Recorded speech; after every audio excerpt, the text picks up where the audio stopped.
Il y a quelque chose que nous devons enlever. Enlever en nous. Et l'ennemi a placé cela en nous. L'incrédulité. L'incrédulité. Et cette incrédulité se révèle par une phrase célèbre. Est-ce que c'est moi qui vais changer le monde? Est-ce que c'est moi qui vais changer le Congo?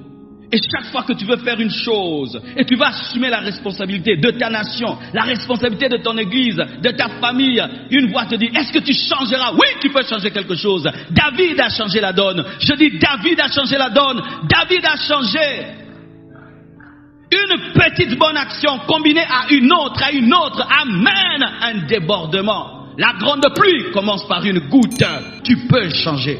Et si je ne peux changer tout le Congo, et je ne peux changer tout l'Imité, au moins je peux changer les hommes qui sont devant moi. Et si tu ne peux changer toute la nation, tu peux changer ta famille, tu peux changer ta femme, tu peux changer tes enfants, tu peux changer tes amis, tu peux changer tes frères. Et un jour, cette jeune fille appelée Esther qui était dans ta maison deviendra reine. Elle va appliquer les conseils que tu lui as donnés. Et au travers d'elle, toute une nation sera sauvée. Mardochée ne pouvait savoir que par l'éducation de responsabilité qu'il donnait à Esther, il préparait le salut d'Israël. Oui. Esther était responsable. Lorsque les choses allaient mal, elle a dit, je vais jeûner.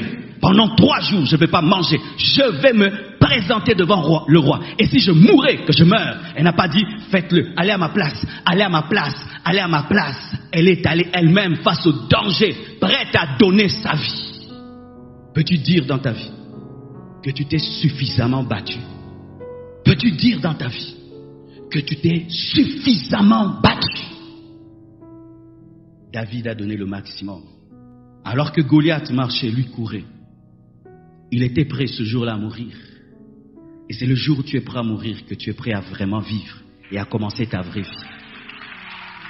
J'aimais un homme qui est déjà mort. Il était venu dans ce pays. C'était un grand enseignant de la parole. Écoutez ce qu'il a dit qui m'a bouleversé. Il a dit, si ce que tu fais te fait vivre, ce n'est pas ta passion. Et ce n'est pas ta vocation. C'est ton gagne-pain.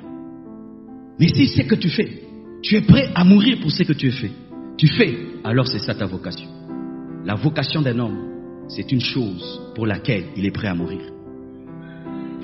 Ton gagne-pain, c'est ce qui te nourrit. Mais sache que ce qui va te distinguer sur la terre, ce n'est pas ce qui te nourrit, c'est ce qui te passionne. Est-ce que tu es prêt à mourir pour ce que tu fais? Est-ce que tu es prêt à mourir pour ton rêve? Est-ce que tu es prêt à te tenir devant Goliath pour ce que tu crois? Ou tu attends que quelqu'un d'autre le fasse? Et des fois même les fidèles, vous commettez cette erreur, c'est de prendre vos vies, vous nous les donnez. Bien-aimé, ne me donne pas ta vie. Il y a certains qui aimeraient même qu'on puisse respirer à leur place. Choisir même les vêtements à leur place. Papa, vous voulez qu'on choisisse la femme à ta place? Pourquoi? Vous ne voulez pas assumer la responsabilité d'un bon choix ou d'un mauvais choix. Comme ça, si tu choisis mal, non, c'était le pasteur. Pour toute chose, il faut que le pasteur dise. C'est parce que tu ne veux pas être face à ta destinée et face à ta responsabilité. Tu dois assumer. Tu dois assumer. Et c'est seulement quand tu assumes que ta vie commence. Regardez, Saoul a fui et il a fini par ne plus être roi. David a affronté et il a remplacé. Dieu remplacera toujours les irresponsables par les responsables. Même à l'église, Dieu remplacera toujours les irresponsables par les responsables. Je peux vous donner un cas dans cette assemblée. J'avais toujours un souci d'avoir une intendance bien ordonnée, classée, où toute chose est à sa place comme dans un magasin. Quand on achète quelque chose, c'est placé. Vous avez besoin d'une caméra, elle est là. Un micro, il est là. Une fleur, tout est là. Tout est répertorié. Je l'ai vu dans d'autres églises, mais chez nous, ce n'était pas le cas. Et j'ai mis quelqu'un, frère, fais-le. Et je n'avais pas contrôlé. Un jour, comme ça, l'esprit m'a dit, va dans l'intendance. Mes frères, c'était une poubelle. Ils jetaient les choses. Après un temps, je donne une petite charge à un frère. Je dis, frère, toi tu seras l'intendant que de la presse. Tu ne prendras soin que des caméras, pas de tous les biens de l'église. Et un jour, je vais visiter l'intendance de l'église, de la presse. Les caméras sont à leur place. Les chargeurs à leur place. Les fils à leur place, tout est répertorié. Je dis, frère, tu deviens l'intendant de l'église. Et il est devenu l'intendant de l'église. Mais l'autre, les responsables te remplaceront. Dans tous les domaines de la vie. Le jour où David a vaincu Goliath, il était devenu roi, mais sans titre. Il n'avait pas le trône, il n'avait pas la couronne, mais c'était une question de temps. Il avait déjà le cœur du roi. Il était prêt à se sacrifier pour le peuple de Dieu. Et Dieu a vu cela en lui. C'est pourquoi, mes frères, n'attendez pas des salaires pour être des responsables. N'attendez pas des acclamations des hommes. Soyez seulement des hommes qui aiment l'excellence et qui assument leurs responsabilités. Lorsque tu ramasses un papier, personne ne t'acclame, mais Dieu a vu, tu as déjà la qualité d'un prince. Se ramasser et prendre un papier, le mettre dans ta poche et le jeter chez toi, ramasser ta bouteille et la ramener chez toi, c'est déjà la nature d'un grand.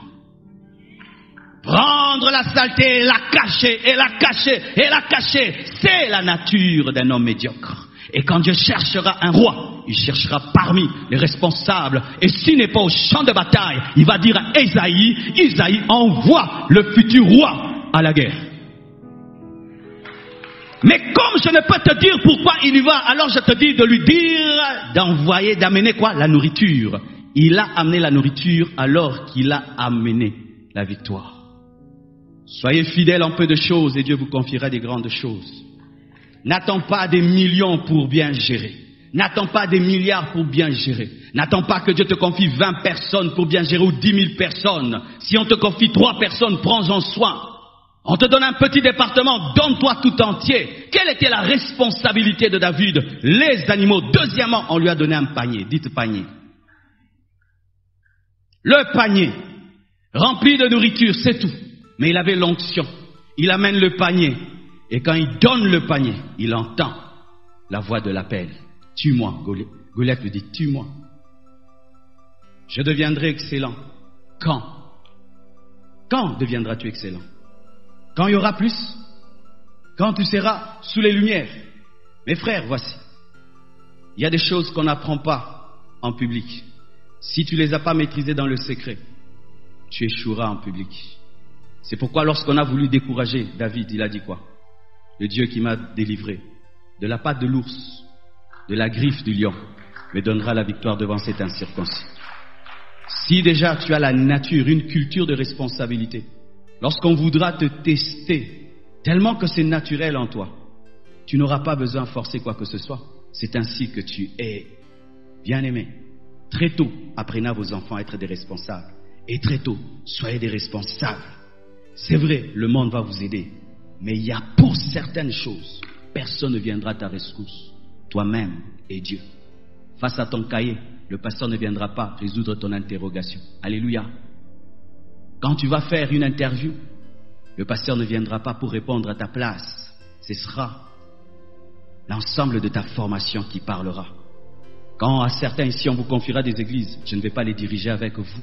Comme vous serez face à vos défis, aux problèmes qu'il y a dans les églises, ce sera toi face à ça. Je ne viendrai pas diriger.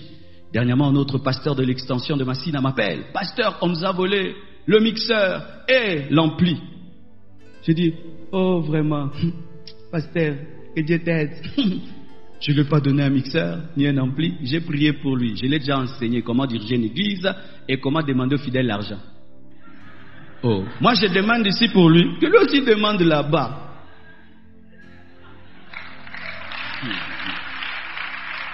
Ne pense pas que quand on va t'envoyer, on va gérer tes problèmes. C'est maintenant qu'on t'apprend à gérer les problèmes. Assume bien tes responsabilités. Maintenant, en tant que responsable de la formation, en soi, ça te prépare à devenir pasteur. J'ai appris à devenir pasteur en dirigeant la jeunesse. Qu'on m'a donné la jeunesse, c'était l'école pour devenir pasteur. Mais si j'attendais devenir pasteur pour prendre soin des âmes, apprendre à prêcher, à prier, je n'allais pas être un bon pasteur.